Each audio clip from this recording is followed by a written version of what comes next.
Sonny Gems, I have seen the future, and the future is good.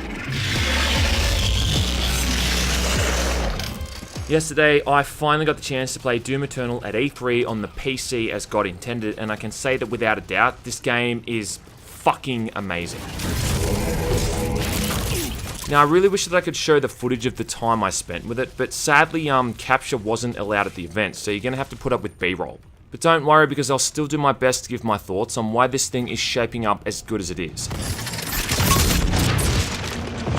So obviously Doom Eternal is the follow-up to id Software's Doom 2016, and I think most people who got their hands on that would admit that it's a pretty damn good game. Doom 2016 put us into the armoured suit of the Slayer, a legendary evil battling warrior who was so fierce and that even the highest ranking demons in hell were scared to face him. Eternal doesn't really give that much info on how he managed to find his way out of the binds he would have been in at the end of Doom 2016, but again he's back, ripping and tearing, and you wouldn't really want it any other way.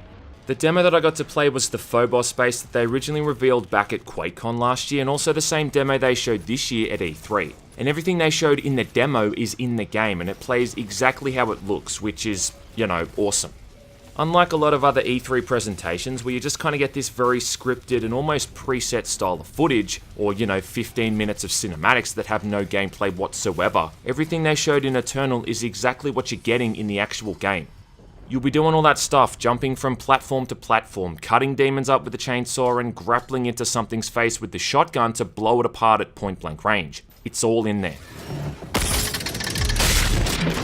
In the demo, I got to use the shotgun, the heavy assault rifle, the plasma gun, rocket launcher, the ballista, and the chain gun, all of which have slight changes to their appearance and alternate fire modes. I think the plasma gun's probably my favourite change, as now it looks a lot like the version from the original game, and the pickups now look much more like their 1994 counterparts, so it's like this odd but appealing mix of the old and the new. The Slayer suits also had a few new upgrades, so now you've got a flamethrower on your back as well as a grenade launcher. You can dash in any direction and also grapple onto certain surfaces. And of course, there's also the return of the chainsaw. I mean, at this point, it wouldn't really be a Doom game without the chainsaw. There's also this new feature of this blood punch thing, where you charge up your melee attacks by glory killing enemies when they're glowing red, which makes your next attack become super powerful. But it's the mechanic I used the least, only because I kinda forgot it existed. Now, I've played this on both the PC and the Xbox, and I think the PC version feels way more fluid. On PC, the flamethrower is set to R by default, the chainsaw is C, melee and glory kills are E, and then the grenade launcher is the middle mouse button, which to me is kinda perfect. I've also heard certain people complaining about the user interface like it's too clunky or something, but I mean, honestly, I had no issue with it, and I assume they're gonna have the option to modify it in the full game anyway, so it's not really a point to complain about. Eternal puts you into these little sort of combat arenas and puts you up against a bunch of enemies. But I found that unlike the 2016 game though, a lot of the time the enemies were already in the areas you entered. They still definitely spawned in on occasion, but a lot of the time the environments already had enemies walking around and infighting. So it does feel more traditional in that sense with actual enemy placements. I mean, I don't think I saw a single gore nest the entire time. Eternal's also a much more punishing game. A lot of the enemies now are just much more of a threat than they were before. Like a good example of this is the Mancubus, who can melt you pretty quickly with those cannons of his. The Arachnotron also deals damage super quickly now and can just turn your health bar into single digits. And some of the new demon types just move really quickly and can soak up a fair bit of damage. To kind of help you manage that, they've got the inclusion of this like skill shot system where you can disable certain parts of enemies. So you can shoot the cannons off the Mancubus arms, or shoot the gun off the top of an Arachnotron's head. This all kind of feeds into the life system. Now, this is a bit of a gutsy move for a game like Doom. I mean, it's like something straight out of an arcade game, giving the player multiple lives. And it's one of the new additions which I think might piss off some people. So how it works is that once you've found one of these one-up power-ups, you get an extra life. And then whenever you're killed, instead of restarting at a checkpoint, you can start right back up just with a bit of health given back. If you lose all of your lives though, that's when it's a full checkpoint restart. Now, it might seem weird, but it does start to make sense when you realize how much more punishing the combat can be. Apparently when I was playing it, the game was on the medium difficulty, whatever that means, but even on that, enemies could give me a pretty serious walloping. I mean, if I wasn't an absolute alpha, I might have even died a couple of times. Now, I'm assuming they're going to change all of this around for the full release to hurt me plenty, ultra violence and all that. But if this is how the game is going to be on the so-called medium difficulty setting, well, I can't wait to play it on Nightmare. I mean, you'll almost be glad that you've got an extra life or two to give you a second wind. What's also kind of new too is that now the manner in which you kill enemies affects what they drop on their death. So if you kill enemies with the flamethrower, they drop armor. If you kill them with the chainsaw, you get ammo, and a glory kill of course gives you back health points. And I found that health and armor pickups were pretty low throughout the levels, like there'd maybe only be 1 or 2 medkits at a time. So you've almost got to farm the weaker demons for the resources you need, like that becomes pretty important. It's almost tactical to a point. You really need to preserve certain ammo types for the really tough demons.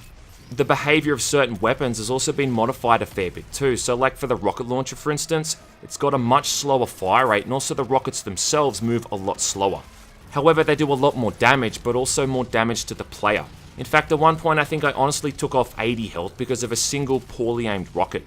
With the super shotgun, you've got that new grappling hook attachment, which by the way is pretty awesome. And it does seem that the super shotgun does more damage, but the reload time is way slower, which is trying to encourage players to get in as close as possible and do as much damage as possible. One of the new guns is the Ballista, which is very similar to the Gauss gun from 2016. And this thing fires out a super powerful shot or can be charged up to do even more damage after a short timer. And again, it's that balance of a weapon's damage output versus its limitations and disadvantages. Apparently too, they still plan to add in all of the weapon upgrades at some point too, so to facilitate faster reload times and hopefully, all that kind of stuff. Gotta say, I did find that movement speed felt slower than Doom 2016, but I think overall mobility still felt faster. Mostly because of the new dash move, which you can fire off twice before it has to reload. And of course the double jump and the ability to grab onto certain walls and climb up them. Now I don't remember Doom ever being a platformer, but it's really just another way of how the developers have really tried to evolve the formula and keep adding in new mechanics so it just doesn't feel like a rehash of past games. The best thing I can say about Doom Eternal is that it's just one of those games that really makes you feel like an absolute badass, and it's everything Doom 2016 did well and more.